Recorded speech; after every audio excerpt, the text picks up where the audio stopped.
process it still. I was, when the final whistle went, it just hasn't hit me. It hasn't computed with me that after the start to the season that we had, it feels impossible that we've qualified for Europe. But to have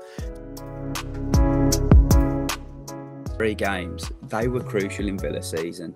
Yeah. That was the time where the players realised that the manager was not putting up with what they were doing at that point. They had to really switch on and listen to what he wanted, and they did that. They executed the plan. I think he was quite angry in press conferences after the game because he was a little bit embarrassed.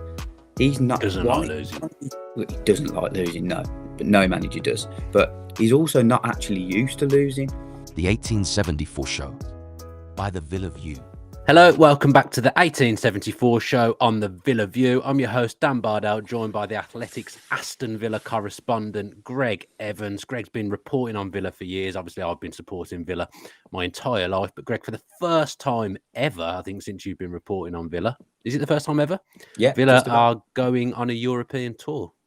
Yeah, it's amazing, really. Still, we're 2 days on, aren't we? And I'm still struggling to process it all. It feels a little bit unusual being so positive and optimistic about this club because, yeah, as you said, I've been covering it for a very long time, and there hasn't been too much to celebrate and write really positively around. So, really exciting times. Looking forward to the future. And Sunday was brilliant, wasn't it? Yeah, I mean, I presume you were there in the heady days of covering the Cup of Traditions abroad. I presume you covered that, perhaps. I've got the trophy behind me, actually, the Cup of Traditions trophy there. Yeah. You were there for that, so you've seen some real high points. But yeah, I'm struggling to process it still. I was, when the final whistle went, it hasn't hit me. It hasn't computed with me that after the start to the season that we had, it feels impossible that we've qualified for Europe. But to have got there, and the scenes at Villa Park at the end of the game, the players on the pitch and the manager and the owners walking around, it's just, I said this on the pod that me and Max did yesterday, it's so rare in football that your whole club feels aligned and that everyone's pulling in the same direction. Sorry, like the fans, the players, the manager, the coaching staff, everyone at the club, everything feels one at the moment. And it's very rare when that happens as a football supporter, but when it does and it's happening to your club, you have to embrace it and just enjoy it. And the end of this season has just been so enjoyable. Villa have done tremendously to get into Europe. It's amazing, though. I mean, there is no better feeling in football as a supporter when a club is coming together like this. And there are so few examples. I mean, you even just look across the continent and look at Napoli, for example. They've just gone and won Serie A, done exceptionally well in the Champions League, you know, for the first time in quite a while in terms of getting to the latter stages. But they're losing their manager, Spalletti, because he feels like, you know, he's not quite ready to take to give everything that Napoli requires. And you just think, how can a team that's done so well then lose the manager? So you look at Villa and everything's going in the right direction, I think. I spoke to Tyrone Mings, excuse me, after the game on Sunday, and just a couple of things that he just said that was very telling. You know, he said this club is changing sort of day to day, week by week, day to day, which shows, you know, he's been around for a very long time. He's one of the longest serving players at the club now, but he can notice the real difference in this club, the way it is moving forward. I just think that's so exciting. Yeah, I love the fact that, you know, Mcginn and Mings have been here throughout the entirety of this journey, really. So the season we went up basically to now, that they've been constants in that, Mcginn and Mings, and they've both had ups and downs certainly throughout that time. But I love that at the tail end of it, and the club actually getting into Europe, those two are arguably two of the most important players. Like, I find that really refreshing, that two players that have been there since the start, how they've performed under Emery. I'm really delighted for both of them in particular out of everyone there, because they've been on this roller coaster journey that it is being involved with Aston Villa. Yeah, and look, there's a real connection with those two players and the supporters and the club. They're a part of the furniture now. They've been through some of the tough times. They helped the club in that brilliant 2018-19 promotion winning season. They were part of the 10-game winning run. They were in the final. Obviously, Mcginn scored. Mings was exceptional. But people actually forget that Mings went off with cramp, didn't he, in those last sort of 7 or 8 minutes in the playoff final. And certainly on the sidelines there was a little bit of nervousness as the team were able to, you know, successfully hold on to that win. But yeah, look, Mings has been through few ups and downs. I think, everybody's always had an opinion on him, haven't they? And I think the wider footballing world used to look at Tyrone Mings as a very talented defender, but somebody who maybe had an error in him. And I think this season he's shown that that's not the case. With the right coaching, with the right mindset and the right team around him, he's been exceptional. That there hasn't been a mistake in him. He's been one of the best defenders in the Premier League.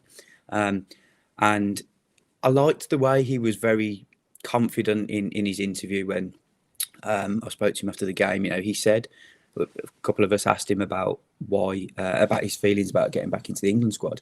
And he said, well, I am a little bit surprised because I feel like I've been performing like this for a while this season. So why wasn't I called up into the last squad, for example, if that's the case? He said his performances in his own mind were no different to February, March than they have been in the last few months. But look, he's delighted to be back in the squad. He's never let England down. He certainly hasn't let Villa down this year. And yeah, as you say, Dan, to have the two of them around still, Mcginn and Mings, is great because you've just got that continuity there, and the two of them know what it's like when it was tough, and they can enjoy that more, I think, because of the good times that are coming. Yeah, Mcginn had a horrible start to the season. He was getting abuse really from quite a lot of, well, not quite a lot, from a portion of the fan base. They were getting into Mcginn. He had the whole captaincy thing, which wasn't handled well by Steven Gerrard. But really now, it's a different John Mcginn to the Mcginn that started the season. He's been so consistent over the last 10 to 15 games, and he really is the heartbeat and leader of that side. Now I think Emery wants to get him tied up to a new contract as well. And Mcginn and Mings are both going to be a big part of Villa going forward. And I always find it difficult when someone who's been involved with Villa through those times of getting us up, like Jed Steer, for example, leaves. Countless players have left over the last 4 or so years, and it's really, I find that tough. I find it quite hard to say goodbye to those players because I loved everyone that was involved in that promotion side. But to still have those two there, and furthermore that they are such a big part still, is massive. Because at the start of the season, I think I raised it actually in one of our podcasts. Villa have still got the same centre back pairing that they had the first season that they were playing back in the Premier League, and I was kind of asking, is that a bit stale? Should Villa have moved on? But actually, Emery has just come in and reinvented all those players. There's absolutely no staleness there whatsoever. It's almost like they're all new players in some ways because they've all taken a game to a different level under this manager. Yeah, there's a real freshness about the squad, isn't there? The players that we perhaps were starting to write off. Some people were saying Mcginn wasn't good enough. You look at the caretaker managers that took over after Steven Gerrard. They both dropped John Mcginn. They thought that he was one of the problems in Villa's form, and clearly, Ramsey. Sorry. Ramsey got dropped as well. Ramsey, yeah. I mean, look, Villa were excellent against Brentford, and obviously went and won 4-0.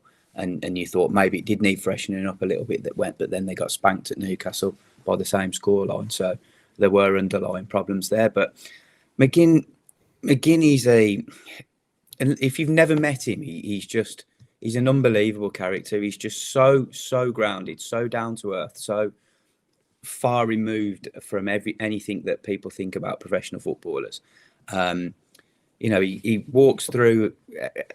There's an area called the mix zone, which is where the players are often interviewed after games, and he walks through the one at Villa Park after every game, and always stops and has a little chat with the reporters and just explains some of the things that have gone on in the game and how he's feeling and stuff. And he always goes and makes his way up to see his family, and his family have got there's a massive following that come down from Scotland. He's obviously got 2 brothers that also play, so his mum and dad don't always go to Villa Park and enjoy the hospitality there. They go to Falkirk and Motherwell and swap it around, watching the other brothers. But they're 3 guys who have just come up from an area just on the outskirts of Glasgow, Clydebank. They played football on the streets in their local parks. So I went up to the Clydebank and visited it recently, and just went to some of his old pitches that he used to play on as a young kid, and just had a look around the area. And he's just playing football like in the Premier League, like he was playing in those park pitches, 15, 20 years ago, whatever it was now. And there's just a realness about him. I love watching him. I think that the last 30 minutes in that game against Brighton on Sunday, he really got hold of that midfield, and he just said, "Nobody's getting past me. I'm going to stick my arse in the way, and nobody's getting past me. I'm going to stand there like a little bulldog, and nobody's getting past me." He's incredible, and a really, really top guy. I'm really pleased for him because he had a difficult start to the season. I think he knew that his form wasn't quite where it should have been, but in the back of his mind, he knew that he was still good enough to play for Villa, and he's gone on and proved that. Yeah, I'm repeating myself from stuff I've said in the stuff I did with Max, but it's always different to talk it through with you. But you think of those midfielders, Louise, Ramsey, and Mcginn. That was the midfield under Gerrard, and we were all saying that midfield's not right. It's not working. It's not clicking. That it's a weak area for Villa. That's where our problems are stemming from. Yeah, those same players line up in the new Unai Emery system. They just look completely different. McGinn's allowed to do all the things he's good at. Ramsey's productivity in terms of goals and assists under Unai Emery has been really, really strong. Louise the same. Louise Player of the Year as well. And then you throw Kamara into that midfield as well, who's just a class act. I thought he was really good on Sunday. The way he operates in tight spaces and wins the ball back. His passing's excellent as well. As a modern day number 6, I think you won't find many better than Kamara. I think he's going to go on and be a real top player and be a mainstay in the France team, which will tell you how good he is. But from that midfield area being the weakest point, arguably the strongest, and it's what makes Unai Emery's team tick, really, that midfield, because it offers protection of the defence, but it also builds on the attack. And in the time when I know he scored on Sunday, Watkins' goals had stopped a little bit. Those midfielders all chipping in with goals, well, Ramsey and Louise chipping in with goals has been really, really helpful. Ramsey's been exceptional, hasn't he, these last couple of months? I think he's really come on to get 2 assists. I don't know how he missed that chance against Brighton, mind you, but I think that was a harder chance than people think because it was bouncing and it had a lot of pace on it. Maybe. To be fair, I haven't seen it back, so yeah, I think it was tougher. We'll give him the benefit of the doubt, but it looked like he should have been doing better. He should have scored, but I think it wasn't as easy as people think. Fair enough, but his performance in general was brilliant. The way he was on it right from the very start, wasn't he? And he was set up those 2 early goals in the first half for Villa.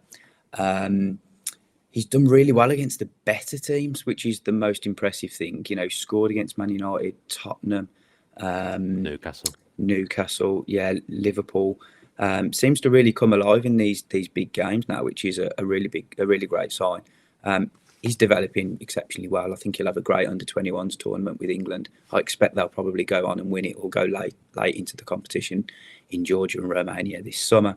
And look, he'll be a guy that will be looking to get into the England squad next season. If he continues performing the way he does, then he will be. Louise, likewise, he will be looking to get back into the Brazil squad now. He can't be far away. When I interviewed him a couple of months ago, he said to me, "I'm in the best form of my life now. And the most pressing concern for me now is to get back into the Brazil squad." We know South Americans are very passionate and patriotic and obviously want to perform well for their countries. So there aren't many defensive midfielders that are playing better than Louise now. You look at how he could improve that Brazil squad. I think he's got a big chance. And then the other 2, we've already spoke about Mcginn, but Kamara, I think he's going to be a very, very, very valuable player for Villa in the future. We just go back to some of the recruitment that was often criticised before Emery came.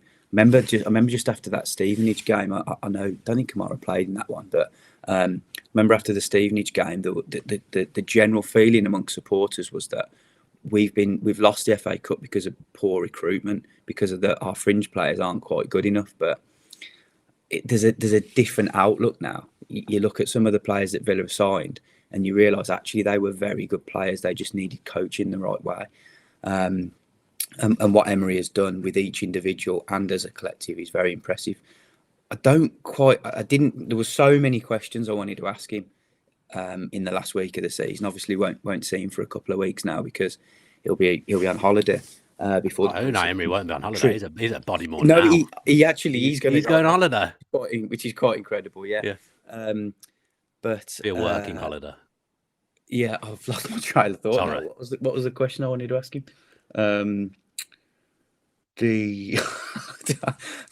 Emery's just completely lost me now. But there was something I wanted to ask him, but I can't remember. We'll get back to it. Yeah. Oh yeah, sorry, that was it. It was more. It was, does he ever get drained by the amount of time that he puts into improving his players individually and collectively? I didn't quite get a chance to ask him that because there were more pressing concerns. But I just think for somebody who doesn't really take a day off, doesn't ever really switch off, and he's fully focused and has been doing this now for 19 years. It's not as if he's a new manager. I wanted to ask him, do you think your never-ending commitment to getting better and getting the best out of your players is what sort of sets you aside from some of the other managers? Feels like some of the older managers, because he's not a young manager anymore, Emery.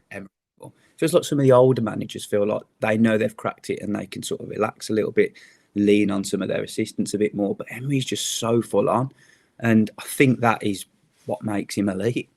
Yeah, even his words after the game, I don't know whether you could hear it. I mean, it was very loud at Villa Park, and the Villa PA system's not the greatest in the world, but kind of said that this getting to Europe is the Conference League is step one. Yeah, basically. But then he mentioned hard work and references plenty more hard work to be done. And you're right, he just doesn't seem bored by anything. It must be quite rewarding in some ways, seeing that he must look at what he's done this season. And he must sit back and think, I've done well there. I've improved the players. He's got to. He has to give himself some credit.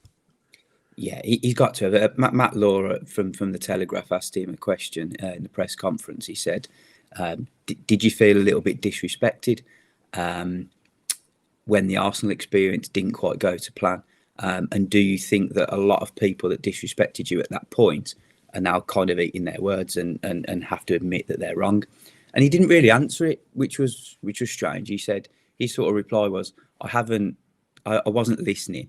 I didn't feel like I was disrespected, but I know as a manager, I've been in Spain, I've been in Russia, I've been in Paris, I've been in England. I know you have to keep winning.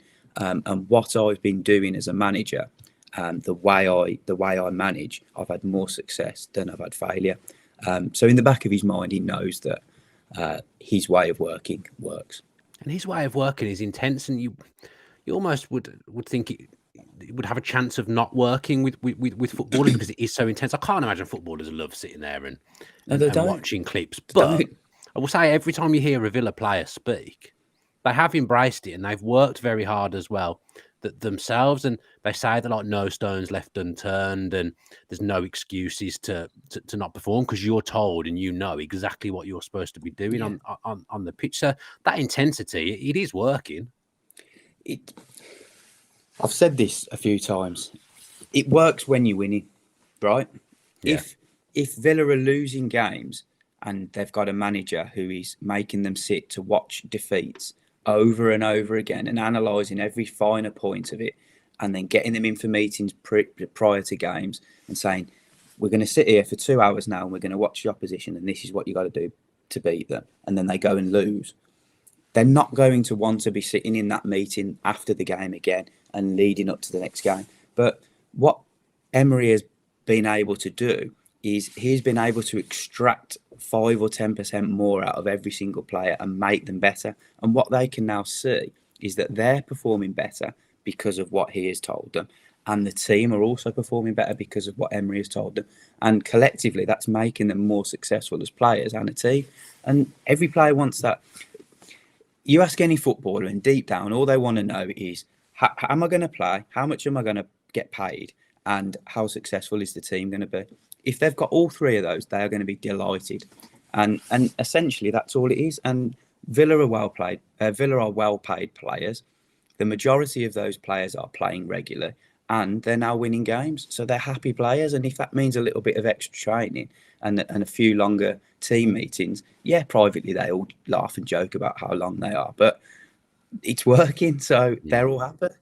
But they did lose 3 in a row at one point this season and shipped an awful lot of goals. Emery, there was a couple of interviews after games during that 3-game run where he said a few things, and I was thinking, I'm not sure the players will like that. Actually, he said a couple of things about Martinez after the Arsenal game when he came up for the corner that he shouldn't have come up with, and I was thinking, I don't think some of the players will enjoy that. But actually, after that 3-game run, Villa then went on and went 10 unbeaten, which was absolutely ridiculous. So it proves that you know, he's kind of got the stern side and he's got the disciplinarian side of it. He's obviously tactically very, very good and very good at the training ground.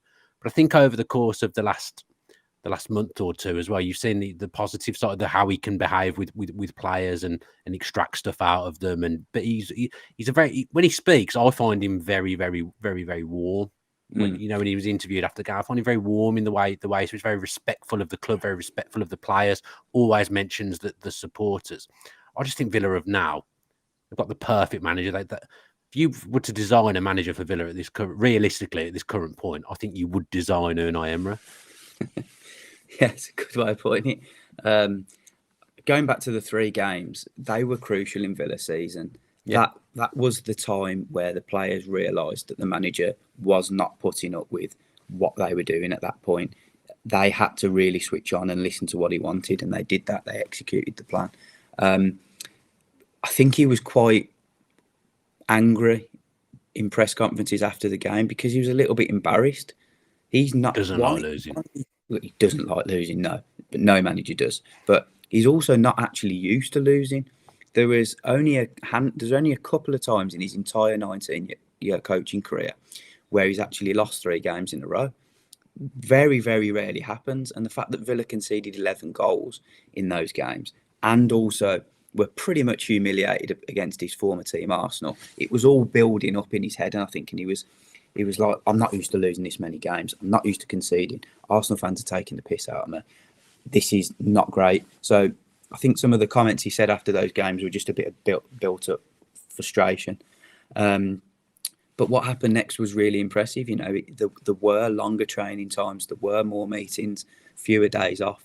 The players got it. You know, they really got it from him, but they reacted. And I've said all along, it's not just the manager. What the players have done has been exceptional.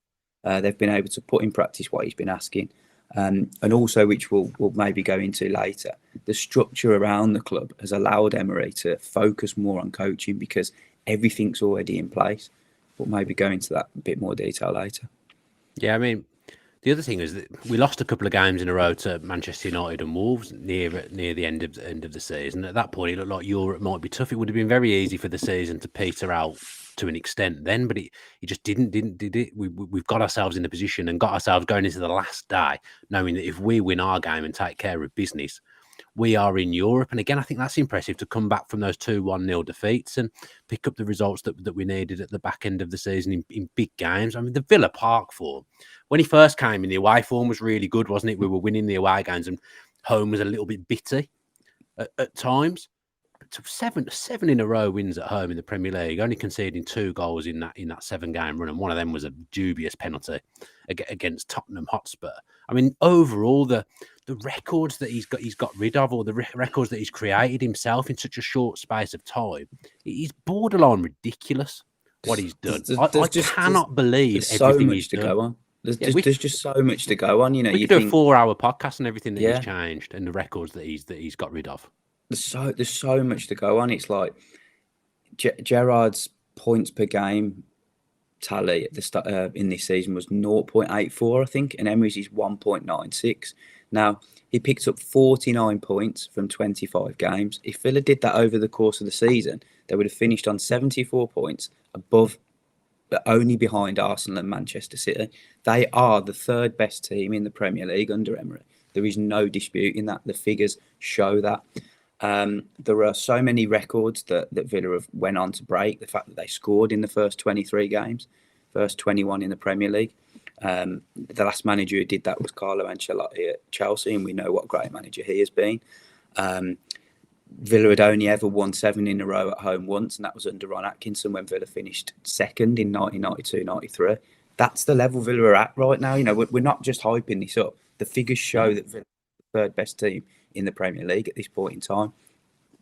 Now the season's finished now, and Mings said to me again after the game, he said the real challenge for us now is taking the form that we've had in this last 3 quarters of the season into an entire season next season, but also mixing that with a European campaign, and that's going to bring its own challenges because the players are going to be a little bit more tired. They'll need to be rotated more. New players will need to be signed, and you look at teams that have been really successful over the years. Leicester's the obvious one, isn't it? When they won the title, it was done with a very small group of players who knew exactly how each other played. And Villa have had a very much a feel of that, haven't they?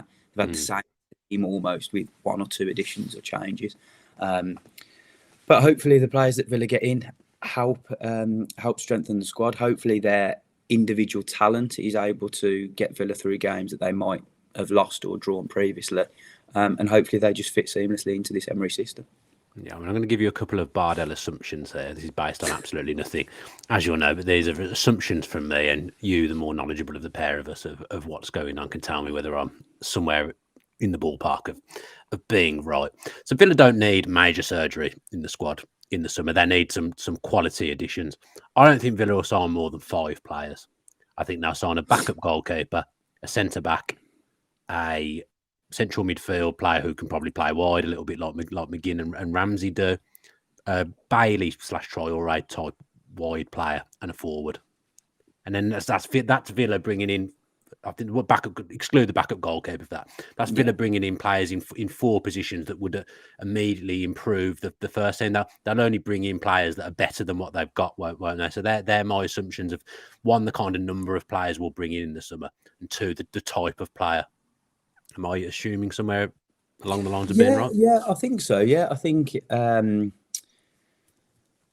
it's really difficult, isn't it? Because you look at Villa now and you think they don't really need to change much because it's working, right? So if the season just carried on, you wouldn't feel like Villa actually needed anyone majorly, because the results that they've been having over the last couple of months show that they're good enough. So I do think they need another striker. Whether that guy is going to be Cameron Archer or not, we'll have to see. So I think that'll be Archer and another striker. I think Archer will come back anyway, just because of the nature of how many games we're probably going to have to play. Yeah, I mean, it makes sense, and whether they look to loan Duran out and get some experience, that might help him. The situation with Archer, obviously, is Emery's excited now. He knows that he's going to come back a better player, a player that's proven everything that's been asked of him. He's ticked every box in the Championship. Is he good enough for the Premier League? We're going to see that now. He's going to get the opportunity, I'd have thought. So we'll see if he's good enough. Hope, fingers crossed he is. But yeah, I do feel like Villa need another proper striker alongside Watkins, because when the goals were drying up for Ollie in the last sort of 3 or 4 weeks, Villa could have really done with bringing somebody else in just to lighten the load off him a little bit, and take the pressure off, because it felt very much like if Watkins wasn't scoring, then Villa weren't. It's unsustainable, isn't it? You need someone else there. So I do think they'll get a striker. I know that Emery desperately wanted a midfielder, a number 8 type figure in January. There were a couple of players that he'd identified. Villa weren't able to get those over the line for various reasons. One, because one player had already arranged a move to another club, who actually might become available this summer. So we'll see if that maybe material. No, that would be. I mean, and I know you're not going to give me a name, but and another player who was also considered.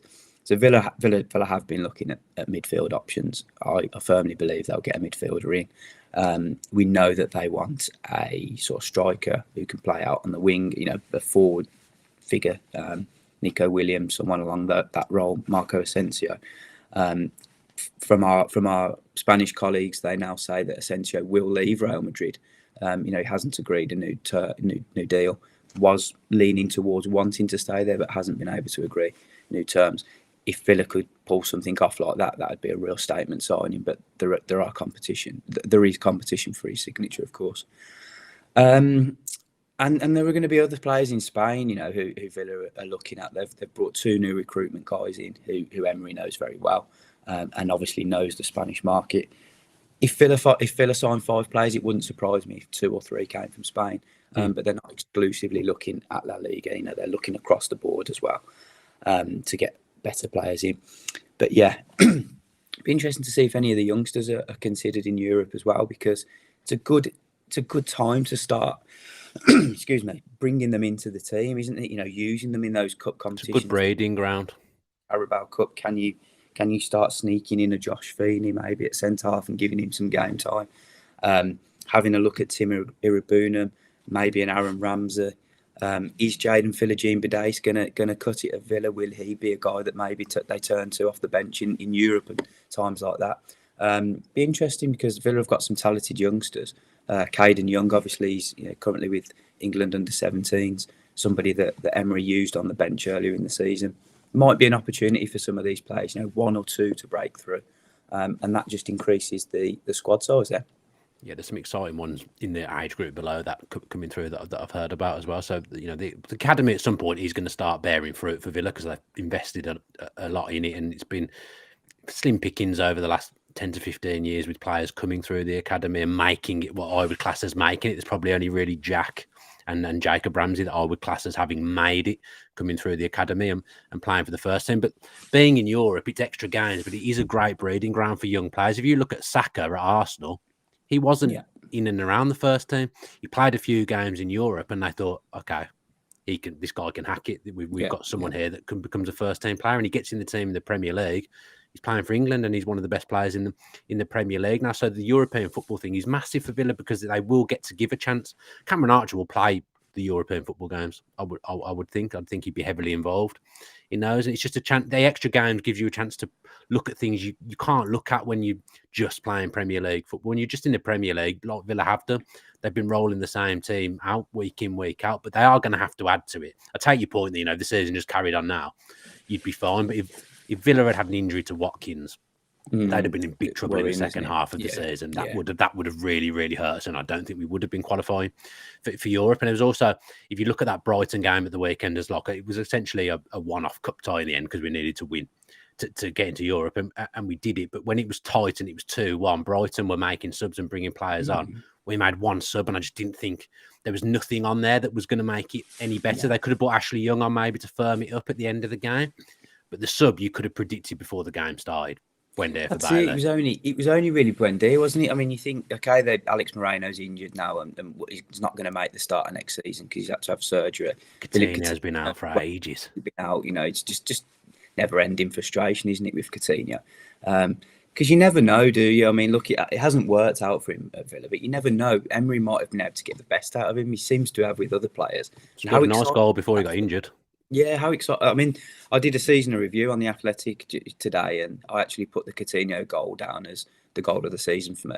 I think the way that... agree on something? Really? That was my goal of the season as well. Because that was an insight into what Emery wants. That was the first time I was like, yes, this is what Unai Emery wants. It was a lovely goal. Yeah, back to front in 19 seconds. I think, Buendia probably got dummy of the year as well with that little over.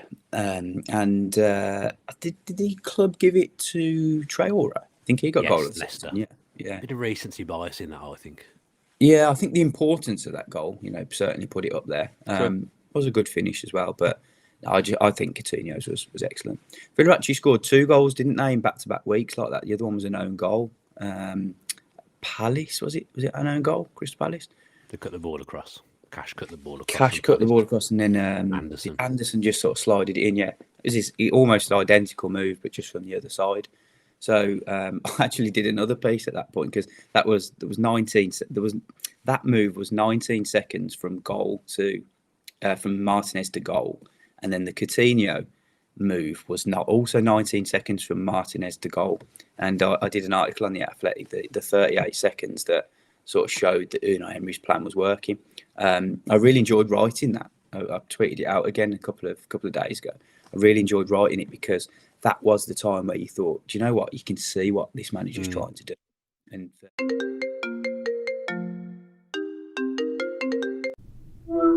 if you're getting fed up of missing all the live football, then our new show sponsor, NordVPN, will be able to help you out. NordVPN is a secure and private service which works on pretty much any device, including your laptop, mobile and smart TV.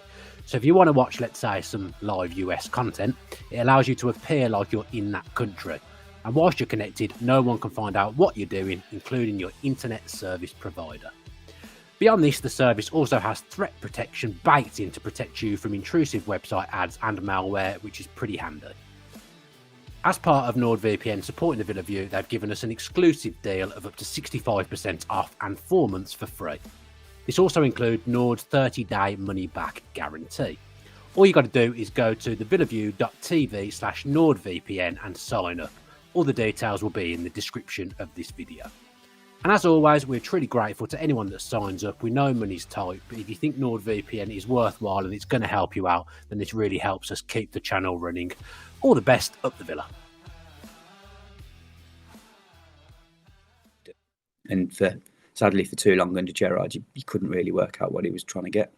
No, I remember tweeting something after the Arsenal game, thinking that we come away and we'd lost, but I thought there were some good aspects in that performance. And I thought we ran Arsenal close, and I tweeted that at some point Villa are going to go away from being the plucky losers, and we're going to be winning these big games. And that's exactly what's happened in the back end of the season. Villa have won those big games. You know, beat Newcastle, who've been sensational all season at Cantor.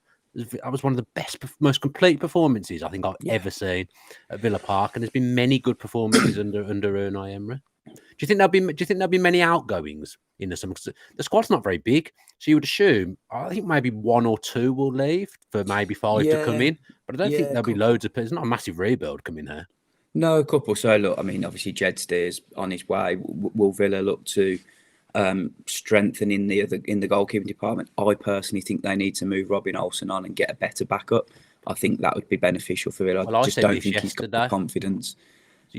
Things like European registration for squad registration for Europe, we haven't even had to ever think about that, but filling the quotas and things like that. Like most teams have an older goalkeeper, like an experienced third choice, like Scott Carson. Rob Green's done it for Chelsea. I think Bettinelli is at Chelsea at the moment as the number 3. Now Villa might actually have to sign 2 goalkeepers, competent backup for Martinez, but they also might have to have that experienced third goalkeeper as well. And they've got to meet registration quotas for Europe now, which they've never had to do before. Because you have to have in the squad, you have to have 4 players registered who are homegrown from the club, who've come through the academy. And at the moment, I'm sure I don't think we've got that.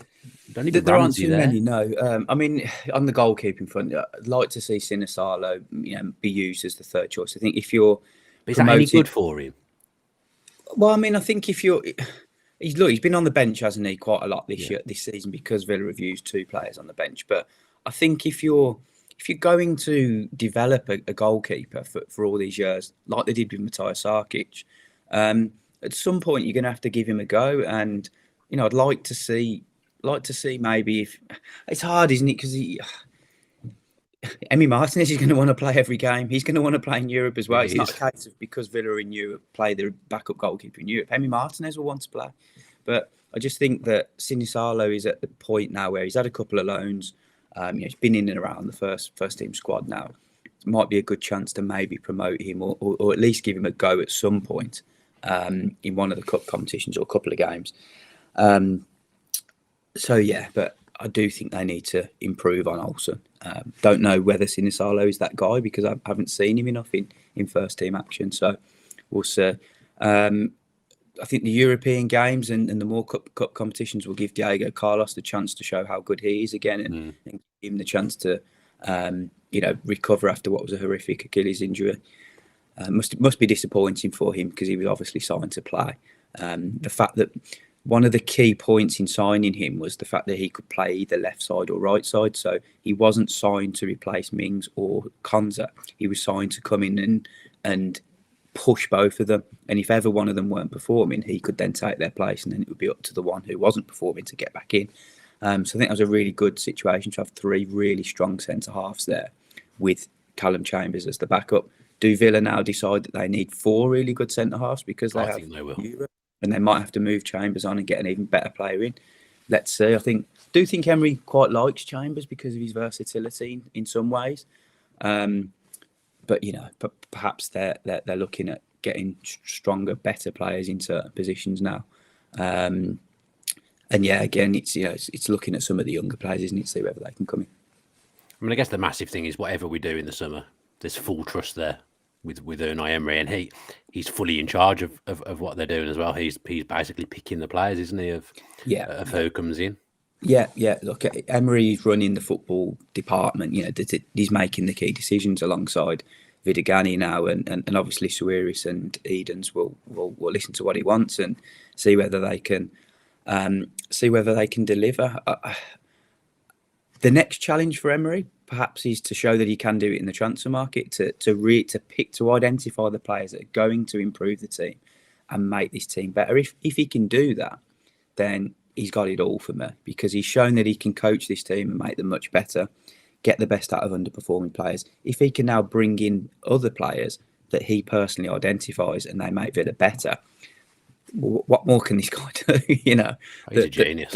You're looking at an absolute genius, aren't you?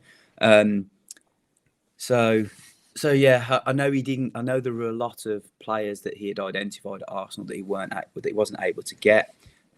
He's obviously worked with the best players in the world at Paris Saint-Germain, and okay, it didn't quite go to plan at Paris. He didn't win the league one of the years, and they had that horrible collapse in the Champions League. But just if we take things back a little bit and think, imagine if that collapse against Barcelona didn't happen. Let's just pretend that it didn't happen and Paris Saint-Germain saw that game out. They'd probably go on to win the Champions League that year. I know there were other strong clubs in the league, but you'd fancy them to have gone on and win the Champions League that year. And then all of a sudden, Emery's a Champions League winning manager, and it's changed just on that one game. And you're looking at him in a completely different light. And what I've always said is, just because the Arsenal experience didn't go exactly as planned, and it was always going to be difficult for him coming on the back of it, Arsene Wenger, and just because he didn't deliver the Champions League, which no other manager has either, for what it's worth, at Paris Saint-Germain, doesn't mean that those two open brackets, close brackets failures doesn't mean he's not an elite manager. Doesn't matter. They're detached things. He can still be an elite, brilliant manager, and it not quite worked at other clubs. Yeah, a team at our level, I think, is just perfect for him. I think he thrives at being at an underdog, a team you wouldn't expect to be pushing for things. I think that's what Villa really. It's an underdog story from Villa to get into seventh, because that shouldn't have happened. From being 17th when he came in, there's no way that should have happened. And I know Tottenham have had a disastrous end to the season, Chelsea have had a terrible season all round, but you have to still capitalise and take advantage of those things. And Villa finished a point off Brighton, who everyone's raved about all season, how good Brighton are. Villa have done the double over Brighton, and Brighton have been exceptional. I think De Zerbi's a really, really classy manager. I think he's probably the next real deal of young managers coming through, and he'll go on and manage probably a top four side. At some point, Villa finished a point off Brighton, having given them a huge head start, and now everyone's raving about Brighton. So that just tells you the job that Emery's done. For Villa to have finished seventh is ridiculous. I'd maybe just qualify that with the fact that it was really difficult for De Zerbi to come in on the back of Potter, who had no pre-season, and had to make an already overperforming club better, almost. But they had a good start. They had a good start, and they were a stable club with a way of working. I think Villa had everything in place with the owners and stuff behind the scenes, the facilities. I think Villa have had everything in place, but it's taken Unai Emery to come in and make it all gel. So things have been there, but for whatever reason, it's not worked. I said this yesterday as well, that I think the owners would have liked us to be at this point maybe a year or two ago, ideally. I think they thought that they could get us there with their investment a year or two ago, and it hasn't happened. But it's taken Unai Emery to come in and take everything that's good about Villa, and he's just made it even better and made it thrive. And he's taken Villa to that next level, that next step. And I still think there's levels to go under him as well. I think he's just the perfect man. I do think everything was in place, but for whatever reason, it just wasn't clicking and wasn't working. Yeah, I think that's a really good way of putting it. I think the structure at Villa was there. The players were good enough. The work that Villa have done behind the scenes is very, very impressive. I do say that Emery couldn't have done this at a Chelsea, maybe. I don't think he could have gone into Chelsea and turned them around like that, because behind the scenes they are not structured in the way that Villa are. There's so much good work that has been put in over these last 4 or 5 years. This is a team built over 3 or 4 years. You did your piece, didn't you, on the last 5 years, 4 years, 5 years? You've got the engaged and ambitious leadership from Edens and Suarez.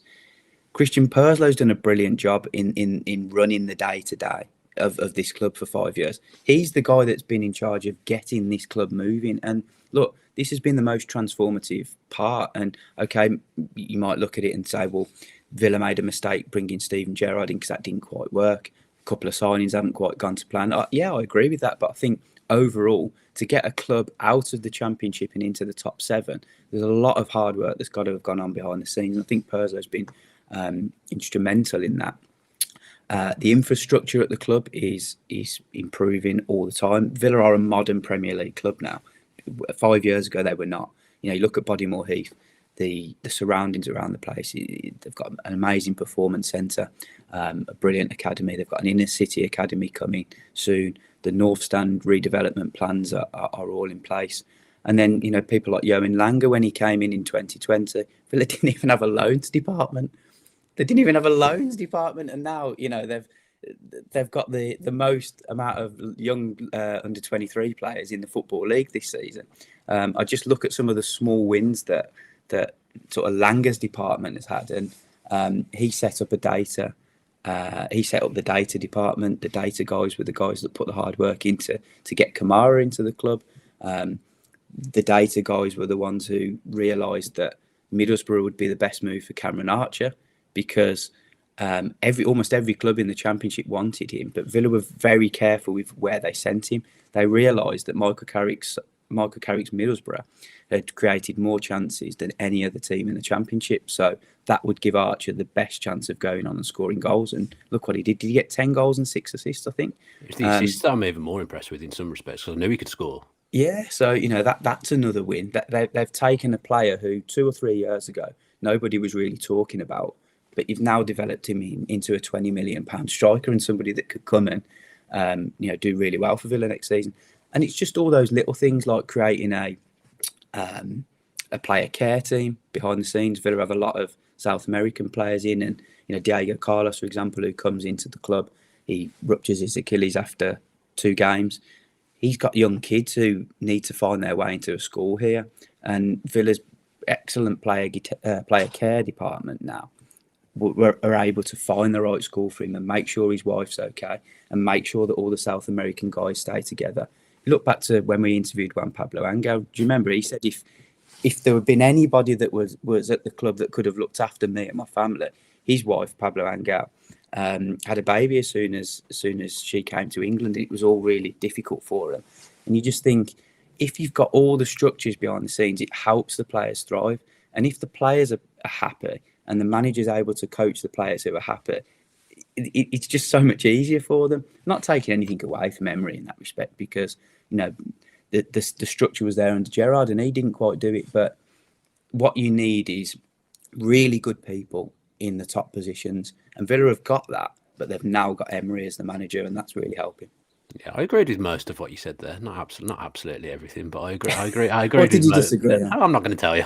I agreed with most things that you said there, but it has taken Unai Emery to come in to knit it all together. I think that's what the crucial thing is. He is the right manager at the right time. It all kind of fell into place to get him in. The Villa, and hiring Gerrard was a terrible mistake. Villa probably couldn't have got Unai Emery in at that point that they got Gerrard in.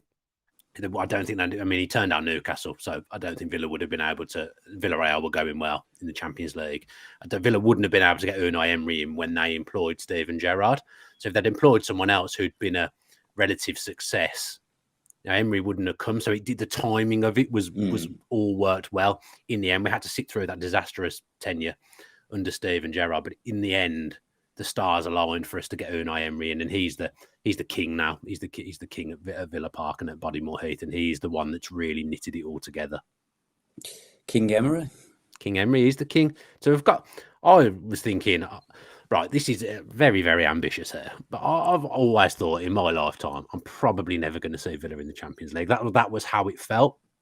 Unai Emery's made me think in my head, maybe in the next 5 to 10 years, maybe I will see Villa playing the Champions League, because I think he's that good.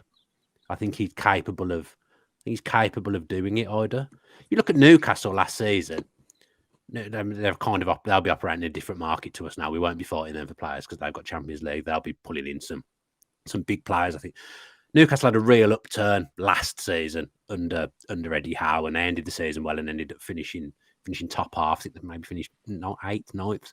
In the end, after they were down towards the bottom when Eddie Howe took over. And then this season, they've managed to finish top 4, which I never would have said they'd have been able to do. And they've really accelerated their progress. I think Villa can do a similar thing. Now we have to see how European football is going to affect that. But I do think now there's not a big six anymore. But I think there's definitely not. There's that's gone. Definitely big six. It's There's getting Man City. The issue is it's getting very crowded, isn't it? And you think because there's not a big six now, whereas before it was very definitive, and Villa's plans were, can we be the best of the rest first, which they probably wanted to be last year and this year, and then let's have a real crack at breaking that big six. But because there's not really a big six now, it's not quite clear as what a Villa got to do, because it's all, are Newcastle going to sustain it? Are Brighton going to lose their best players? And then can you continue to back them to keep getting these young stars in that are going to be even better than the ones that they sell, or just as good? Can Villa mould together a Premier League campaign and Europe? Will Chelsea get any better? Are Liverpool going to improve on a 5th place finish? Surely Liverpool can't get any worse, you'd think. So it's really difficult to know what's going to happen. Are Arsenal going to fall away a little bit under Arteta now because of this sort of title collapse, if you can call it that, or are they going to kick on? You just don't know really in football. And again, sorry to keep going back to the Mings interview, but he said something similar. He said, what's really pleased me the most is that we've been able to deliver this year when the pressure was on, when nobody expected us to do it, when just three games before the season, it was totally out of our hands. 2 games before the season, it was out of our hands, but we knew if we could beat Tottenham, we could potentially take it into the last game. And then it was in their own hands. I think there was a sense of, are Villa going to bottle this? But the fact they didn't, the fact they got over the line at a time where Liverpool have struggled, where Chelsea have struggled, it just shows that they've what I'm trying to say. Sorry, it shows that they've done it when the pressure's on. Mentality. And you don't know what's going to happen next season. It might get a lot tougher next season. Villa might be knocking around the mid-table and thinking, do you know what, we can't even crack on because of it's just not working. Look at West Ham. The European fixtures piled up on them a little bit too much, and they've struggled this season. Look at West Ham's team at the start of the season, and you're thinking, made some good signings there. I didn't ever think that. Skamaka. I thought they were the players that were going to take West Ham on. I thought they've got a chance of kicking on here, but didn't quite work for them. There's the danger that Villa buy players that don't quite work for them. But alternatively, let's hope it's the other way. So I think West Ham's recruitment went away from the kind of style that Moyes is good at, and I think recruitment's the reason West Ham struggled, because I don't think they bought in David Moyes' type of players. I think they went away from what it was that's made them good. The good thing is that Unai Emery, he's the one in charge of bringing those players in. So the type of player coming in is the players that he's identified and the players that he thinks are right. I think now there's Manchester City who will just be up there for probably the next 10 years or so. I honestly think the rest of it, I think anyone could end up having a season like Tottenham have had this year, and there is room for Villa, Newcastle, maybe Brighton, if they can keep doing what they're doing, to keep pushing and keep scaring those teams. There's a reason why that those teams wanted the Super League, because they know that the teams, the money's so big in the Premier League now. There's not a massive financial gap between Villa and Liverpool. Really, you'd back Villa will probably spend more than Liverpool in the summer. I would say. I would imagine that's highly plausible and highly possible. I think the issue would happen. The issue Villa have still got is they're still majorly playing catch up in terms of revenue. Good Tottenham, for example, their revenue over the last accounting period was £444 million. They've got their stadium already. They're making lots of money from the stadium. They've got Harry Kane. They were able to buy players ahead of Villa. Villa's turnover in the last accounting was about 180 million. I think there's a huge difference there. Why we've seen Villa hire Chris Heck, because he will have to improve partnerships and he's a commercial expert. He'll have to start getting more revenue in. So our season tickets have gone up. Little things like this. Villa are trying to win, trying to gain advantages in every single area to increase their revenue. Now, I do think Villa will be ambitious in this summer. I do think they will spend a fair bit of money, but can they continue to sustain that spending over and over again? If they don't get into the Champions League, don't think they can. Yeah, well, we'll be talking about stuff like this all through the summer. I don't think we'll be doing a show every week, certainly not in the next couple of weeks. I know Greg got plenty of golf to play, but we'll we'll be doing shows through the summer. We've got a couple of interviews lined up as well to do as podcasts, so watch out for them. But just want to give you a little bit of praise actually before we finish.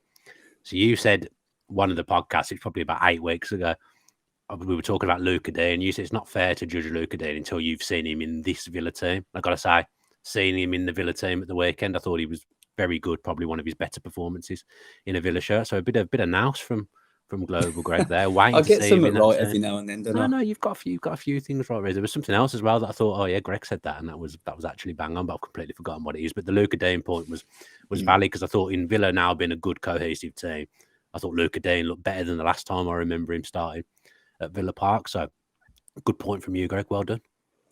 Thank you. I think just in general, the recruitment actually, when you look back at it, hasn't been that bad, has it? Rob McKenzie, who's the head of recruitment at Villa, has got a lot of things right. Him and his, alongside the data team, they've identified some very impressive players.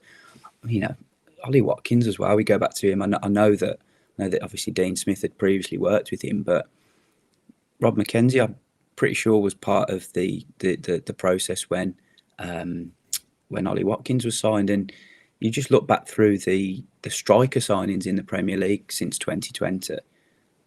Other than Erling Haaland, maybe Gabriel Jesus, Callum Wilson, many better strikers than Ollie Watkins in terms of players who have been brought in.